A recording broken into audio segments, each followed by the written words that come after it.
حضور کریم صلی اللہ علیہ وسلم کا فرمان عالی شان ہے کہ یہ دعا میری امت اپنی اولاد کی خیر و سلامتی کے لیے یا اپنی حاجت کے لیے پڑھے تو آگ جھپکنے سے پہلے اس کی حاجت پوری ہو جائے گی۔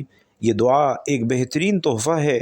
ناظرین، حضرت ابو ہریرہ رضی اللہ تعالی عنہ سے مروی ہے کہ حضور اقدس صلی اللہ علیہ وسلم نے فرمایا کہ حضرت سلیمان بن داؤد علیہ السلام کو رب تعالی نے ایسی بابرکت کلمات عطا کی تھی کہ اس کے بعد کسی نبی کو وہ کلمات اللہ نے عطا نہیں کیے سوائے میرے۔ اگر میرا امتی اپنی اولاد کی خیر و برکت و سلامتی کے لیے یہ دعا پڑھتا ہے تو وہ کام اللہ تعالی اپنے ذمے لے لیتا ہے۔ ان کی حاجات آنکھ جھپکنے سے پہلے حل ہو جاتی ہیں، جیسے آصف بن برقیہ نے آنکھ جھپکنے سے پہلے ہی تخت بلقیس اٹھایا تھا تو وہ انہی بابرکت کلمات کی طاقت تھی۔ حضرت ابو ہریرہ فرماتے ہیں کہ میں اپنی تمام زندگی میں اسی دن سب سے زیادہ خوش ہوا تھا۔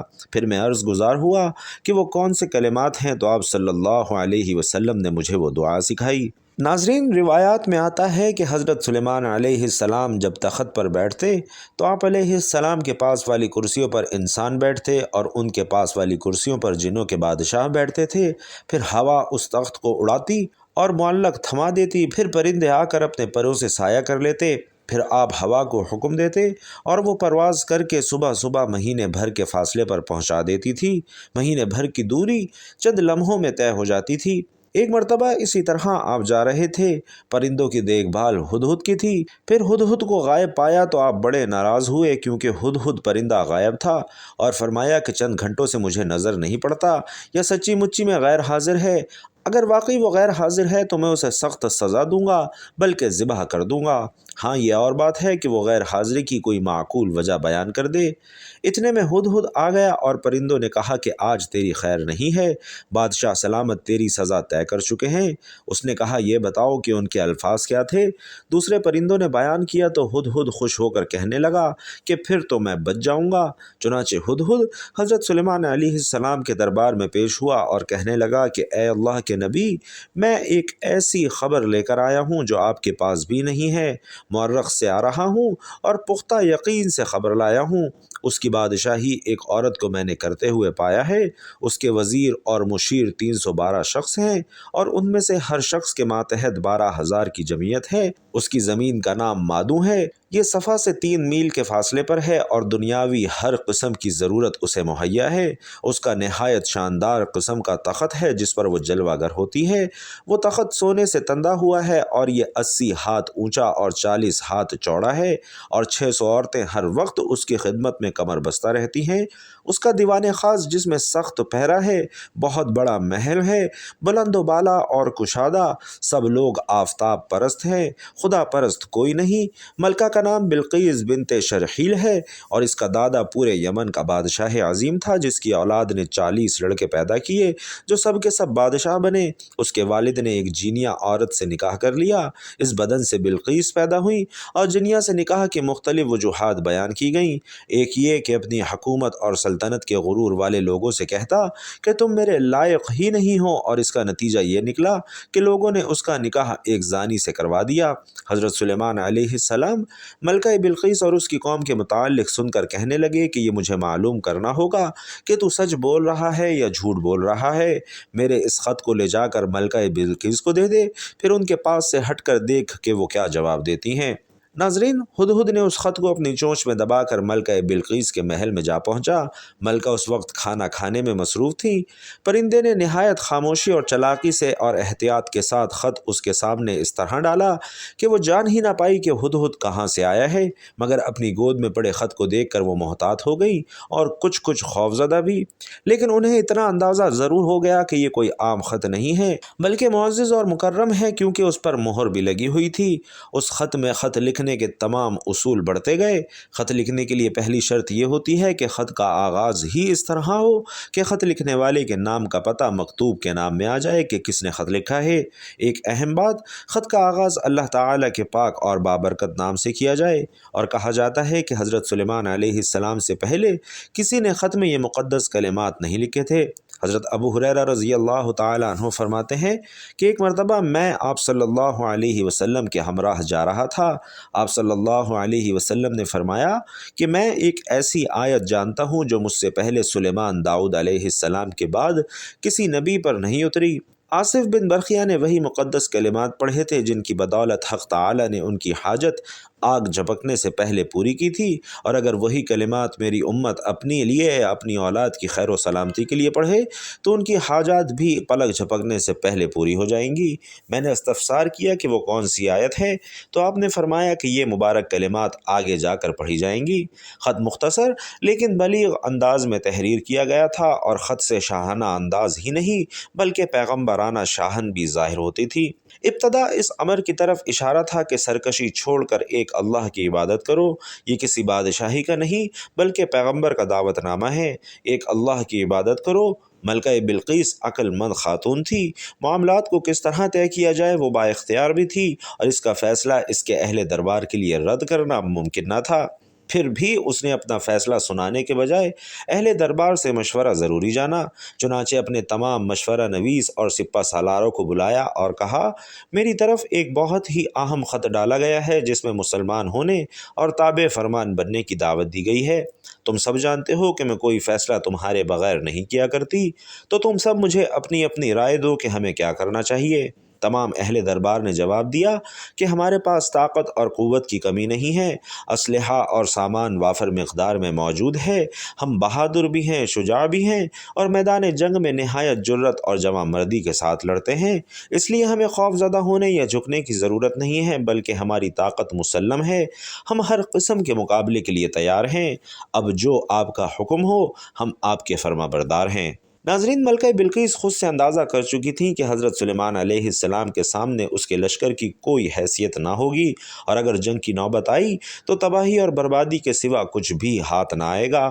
اس نے اپنے سرداروں سے کہا کہ جب بیرونی حملہ آور کسی بستی پر حملہ کرتے ہیں تو اسے اجاڑ کر رکھ دیتے ہیں، وہاں کے باعزت لوگ ذلیل و خوار ہو جاتے ہیں، اپنا رعب اور شان و شوکت قائم کرنے کے لیے ہر ترکیب کی جاتی ہے، عورتوں کی عزت پامال کی جاتی ہیں اور قتل و غارت کی انتہا کر دی جاتی ہے، بستیاں جلا کر راکھ کر دی جاتی ہیں، لعایا کو مفلوج بنا دیا جاتا ہے، سپاہیوں کو قیدی بنا لیا جاتا ہے، تو کیوں نہ ایسی کوشش کی جائے کہ اس عمل سے بچا جائے، اور اس کا طریقہ انہوں نے یوں نکالا کہ حضرت سلیمان علیہ السلام کی خدمت میں تحائف بھیجے جائیں۔ ناظرین، اس سے ملکہ کا مقصود یہ تھا کہ حضرت سلیمان علیہ السلام کی آزمائش بھی ہو، اگر وہ تحائف لے کر راضی ہو گئے تو یہ اس امر کی علامت ہوگی کہ وہ ایک بادشاہ ہے اور ان سے مقابلہ کرنے کے لیے دنیاوی وسائل کام دے سکتے ہیں۔ اگر وہ واقعی نبی ہیں تو ان کے تحائف کی ان کے نزدیک کوئی اہمیت نہ ہوگی، اور ان کا ہدیہ قبول نہ کرنا اس امر کی طرف اشارہ ہوگا کہ ہمیں بھی اطاعت کیے بغیر نہیں رہ سکیں گے۔ اور ایک روایت کے مطابق سونے کے اینٹیں، جواہرات، قیمتی برتن، اور بعض روایات میں ہے کہ 100 غلام جنہیں زنانہ لباس پہنا کر آزمائش کے لیے لایا گیا تھا، اور 100 کنیزیں بھی تھیں۔ مطلوب یہ تھا کہ حضرت سلیمان علیہ السلام کی آزمائش کی جائے۔ اگر وہ علم زنانہ لباس میں مردوں کو جو ہو بہو خواتین نظر آتے تھے آپ علیہ السلام پہچان لیتے تو نبی ہیں، ورنہ محض ایک بادشاہ ہیں۔ ناظرین، جب انتہائی شاطر ملکہ بلقیس کے قاصد آپ علیہ السلام کی خدمت اقدس میں پہنچے تو آپ علیہ السلام نے تمام مہمانوں کو وضو کروا کر تازہ دم ہونے کے لیے کہا۔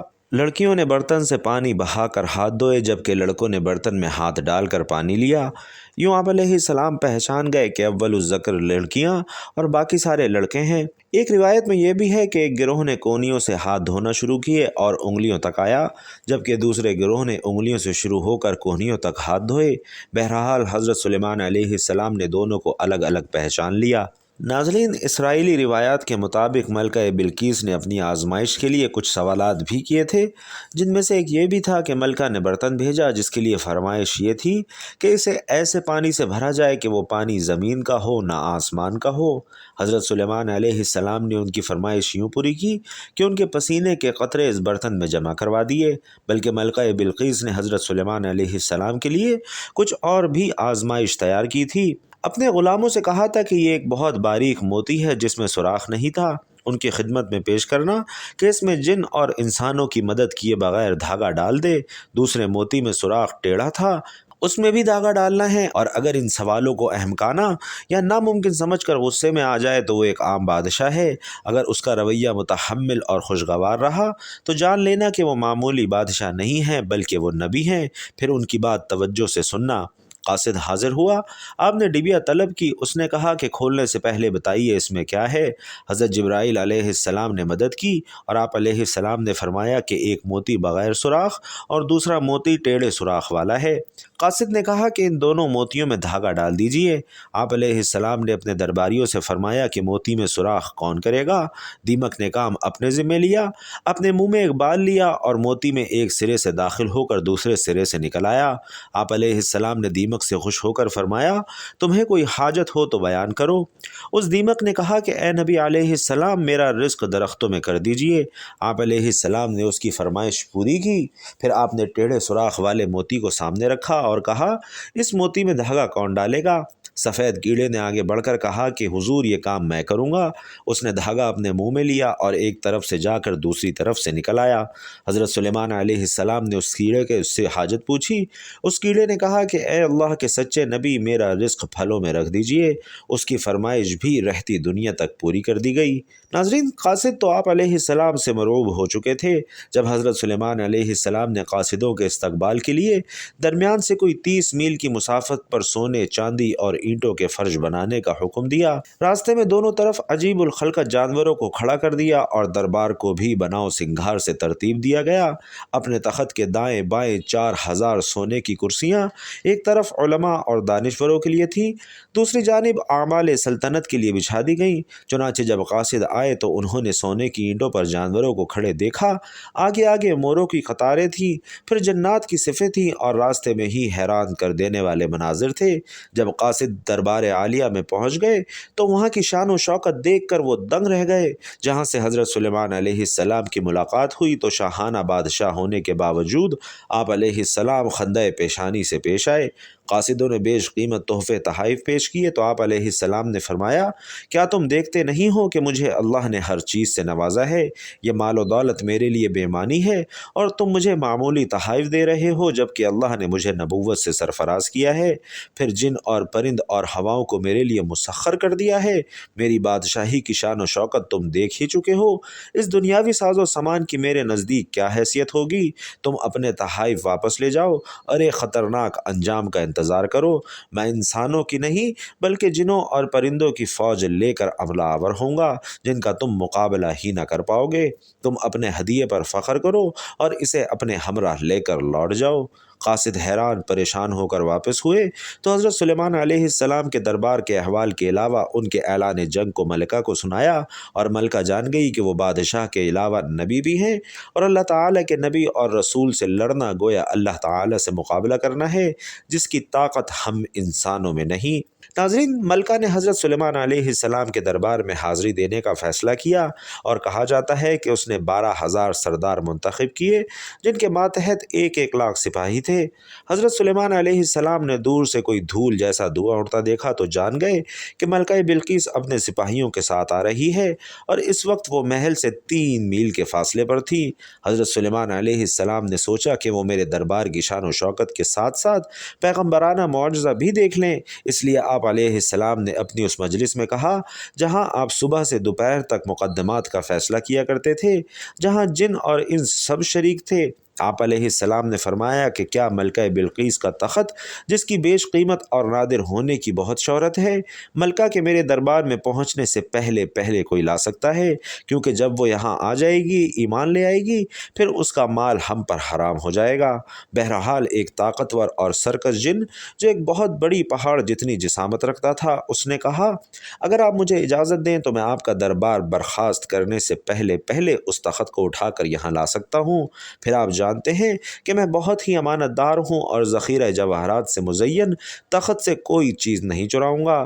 ظاہر ہے کہ جن انسان کے مقابلے میں غیر معمولی قوتیں رکھتا ہے، کسی انسان کے لیے یہ ممکن نہیں کہ وہ بیت المقدس سے مغربی یمن جو 1500 میل کا فاصلہ 2-4 گھنٹوں میں طے کر کے تخت یہاں پہنچائے، اور تخت بھی کوئی عام یا معمولی نہیں، نہایت ہی وسیع و عریض اور وزنی کہ جسے اٹھانا فرد واحد کے بس کی بات نہ تھی، اور پھر تخت بھی وہ جو سب سے زیادہ حفاظت میں ہو۔ جہاں خود اس کے لوگوں کی رسائی ممکن نہ تھی۔ مجلس شورا میں موجود ایک شخص بول اٹھا، اور یہ وہ شخص تھا کہ جس نے کتاب کا علم حق تعالی نے عطا کیا تھا، کہ آپ کی پلک جھپکنے سے پیشتر جاتا ہوں کہ آپ کی خدمت میں حاضری کر سکتا ہوں۔ وہ شخص حضرت سلیمان علیہ السلام کا مغرب کا صحابی بتایا گیا ہے، اور اس کا نام آصف بن برخیہ ہے۔ وہ حضرت سلیمان علیہ السلام کے وزیر تھے اور نسل انسانی سے تعلق رکھتے تھے۔ حضرت ابن عباس رضی اللہ تعالی عنہ کے مطابق حضرت سلیمان علیہ السلام کے کاتب بھی تھے اور آپ کے خالہ زاد بھی تھے، اس وقت کے ولی اللہ تھے اور اسم اعظم جانتے تھے۔ البتہ ہو سکتا ہے کہ اللہ نے انہیں کرامات بخشی ہوں، جس کے سبب انہوں نے جن سے بھی مختصر مہلت کو طویل جانا اور کہا کہ میں پلک جھپکنے سے پہلے ہی تخت حاصل کر سکتا ہوں۔ چنانچہ لمحہ برباد کیے بغیر آصف بن برخیہ نے بسم اللہ الرحمن الرحیم یہ بابرکت کلام پڑھا اور تخت بلقیس کو حاجت جانی، اور اللہ تعالی نے ان کی وہ حاجت پوری کر دی۔ تو ناظرین، یہ ہے وہ مقدس کلام جس کو پڑھنے سے ہر دلی مراد پوری ہو جاتی ہے۔ یہ ہے وہ کلام جو ہمارے نبی کریم صلی اللہ علیہ وسلم کے علاوہ صرف حضرت سلیمان علیہ السلام کو عطا ہوا۔ حضرت سلیمان علیہ السلام نے تخت اپنے سامنے موجود پایا تو تمام اہل دربار حیرت زدہ رہ گئے۔ آپ نے فرمایا کہ یہ میرے رب کا فضل ہے جو مجھے آزمانا چاہتا ہے کہ میں شکر گزاری کرتا ہوں یا بے پرواہ رہتا ہوں۔ لمحے بھر میں تخت کی یہاں موجودگی میں میرا یا آصف بن برخیہ کا کمال نہیں، یہ سب حق کے برتر کی عطا ہے۔ بہرحال تخت پہنچ گیا۔ آپ علیہ السلام نے حکم دیا کہ اس تخت کی حالت تھوڑی بہت تبدیل کر دی جائے، کچھ ہیرے جواہرات بدل دو، رنگ تبدیل کر دو، تاکہ جب ملکہ یہاں پہنچے تو دیکھا جائے کہ وہ اپنا تخت پہچانتی ہے یا نہیں پہچانتی ہے، اور اتنا بڑا معجزہ دیکھ کر وہ راہ ہدایت پاتی ہے یا نہیں پاتی ہے۔ ناظرین، دربار سلیمان علیہ السلام میں حاضر ہوئی۔ وہ اپنی طرف سے بڑی شان و شوکت کے ساتھ اونٹوں کے قافلوں کے ساتھ، جس پر عنبر خوشبو لدی تھی، بہت سونا ہیرے جواہرات لے کر آئی تھی۔ جب وہ یہاں پہنچی تو یقیناً یمن اس کے لیے حیران کن تھا۔ اس کے سامنے موجود تخت تھوڑی بہت تبدیلیوں کے ساتھ اس کا اپنا تھا۔ بولی، یہ تو میرا تخت ہے اور یہ یہاں کیسے آ گیا؟ کہنے لگی، کہاں رو شنیم، کہاں سبا کا علاقہ، اس کا محل، اس کے محافظ اور وہاں کھڑے پہرے دار، اس کا تخت، یہ کیسے ممکن ہے؟ شدید پہرے کے باوجود تخت یہاں بیت المقدس میں حضرت سلیمان علیہ السلام کے دارالسلطنت میں، اسے یہاں کون لا سکتا ہے؟ وہم میں مبتلا تھی کہ حضرت سلیمان علیہ السلام نے سوال کیا کہ کیا تیرا تخت بھی ایسا ہے؟ ملکہ بلقیس واضح جواب دینے کی قدرت نہ رکھتی تھی، مبہم انداز میں بولی کہ ہم تو اس کرامت سے پہلے ہی آپ کی نبوت کے قائل ہو چکے ہیں۔ حضرت سلیمان علیہ السلام نے سوچا کہ نبوت کے معجزے تو وہ دیکھ ہی چکی ہے، اب اسے ظاہری سلطنت اور جاہ و جلال بھی دکھا دیا جائے۔ چنانچہ ملکہ بلقیس سبا کی آمد کی خبر سن کر آپ جنوں کو ایک ایسا محل تعمیر کرنے کا حکم دے چکے تھے جو کہ صرف اور صرف کانچ کا تھا، اور اس کے نیچے پانی سے لبالب اس شیشہ بہت ہی صاف شفاف تھا کہ آنے والا شیشے کا امتیاز نہیں کر سکتا تھا، بلکہ اسے ایسے ہی معلوم ہوتا کہ پانی ہی پانی ہے، حالانکہ اس کے اوپر شیشے کا فرش تھا۔ بادشاہ کا مذہب عوام کا مذہب ہوتا تھا، اس لیے ملکہ بلقیس کے ایمان لانے کے ساتھ ہی اس کی پوری قوم بھی ایمان لے آئی۔ محترم ناظرین، اللہ تعالیٰ کی کتاب قرآن مجید میں آیا ہے کہ یہ خط سلیمان علیہ السلام کی طرف سے ہے، اور اللہ پاک کے اسم مبارک سے آغاز کرتا ہوں جو نہایت مہربان اور رحم کرنے والا ہے۔ حضرت سلیمان علیہ السلام نے اپنے خط کا آغاز اللہ کے بابرکت نام سے کیا، اور اسی طرح حضرت نوح علیہ السلام کی کشتی کے چلنے کا تذکرہ قرآن مجید میں کیا گیا ہے۔ اللہ تعالیٰ فرماتے ہیں کہ اس میں سوار ہو جاؤ اللہ کے نام سے، اس کا چلنا بھی ہے اور رکنا بھی ہے۔ گویا کسی بھی ایسے کام کا آغاز جو جائز ہو تو اللہ کا نام لینا اور اس سے شروع کرنا انبیاء علیہم الصلاۃ والسلام کی سنت مبارکہ ہے، اور یوں اس کام میں برکت پیدا ہو جاتی ہے۔ جب نبی پاک صلی اللہ علیہ وسلم بھی کوئی کام کرتے تو اس کی ابتدا اللہ کے بابرکت نام سے فرماتے۔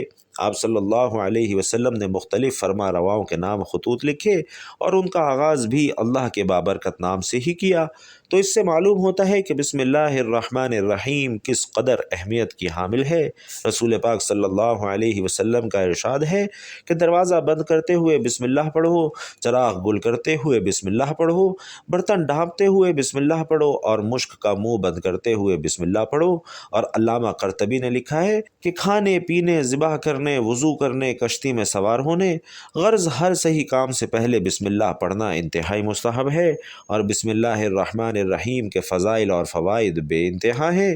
ہر مشکل اور حاجت کے لیے جو شخص بسم اللہ الرحمن الرحیم 12,000 مرتبہ اس طرح پڑھے کہ ہر 1,000 پورا کرنے کے بعد درود شریف کم از کم 1 مرتبہ پڑھے اور اپنے مقصد کے لیے دعا مانگے، پھر 1,000 اسی طرح پڑھ کر اپنے مقصد کے لیے دعا مانگے اور اسی طرح 12,000 پورے پڑھے، تو انشاءاللہ ہر مشکل سے نجات اور ہر حاجت پوری ہوگی۔ بسم اللہ کے حروف کے عدد 786 ہیں، اور جو شخص اس عدد کے موافق 7 روز تک متواتر بسم اللہ الرحمن الرحیم پڑھا کرے اور اپنے مقصد کے لیے دعا کیا کرے تو انشاءاللہ اس کا مقصد ضرور پورا ہوگا۔ جو شخص بسم اللہ الرحمن الرحیم 600 مرتبہ لکھ کر اپنے پاس رکھے تو لوگوں کے دلوں میں اس کی عظمت اور عزت ہوگی، کوئی اس سے بدسلوکی نہ کر سکے گا۔ جو شخص مہینے کی پہلی تاریخ کو 100 مرتبہ پوری بسم اللہ الرحمن الرحیم کاغذ پر لکھ کر اپنے پاس رکھے تو ہر طرح کی آفات اور مصائب سے محفوظ رہے گا۔ سونے سے پہلے 21 مرتبہ بسم اللہ الرحمن الرحیم پڑھے تو چوری اور شیطانی اثرات سے اور اچانک موت سے محفوظ رہے گا۔ کسی ظالم کے سامنے 50 مرتبہ بسم اللہ الرحمن الرحیم پڑھ کر جانے سے اللہ تعالیٰ اس کو مغلوب کر کے اسے غالب کر دیں گے، اور 786 مرتبہ بسم اللہ الرحمن الرحیم پانی پر دم کر کے طلوع آفتاب کے وقت پینے سے ذہن کھل جائے گا اور حافظہ قوی ہوگا۔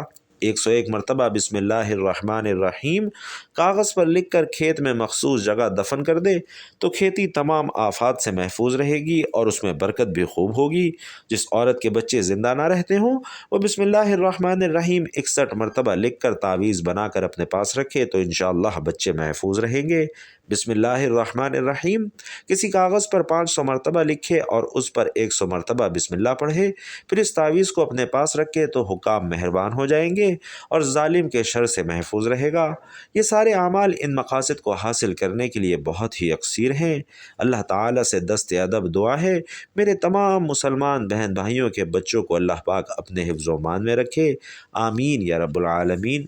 آخر میں آپ سے گزارش ہے کہ اللہ تعالیٰ کے 99 ناموں میں سے کوئی بھی ایک نام کمنٹ باکس میں ضرور لکھیے گا۔ اللہ تعالیٰ آپ سب کا حامی و ناصر ہو، آمین۔ السلام علیکم ورحمۃ اللہ وبرکاتہ۔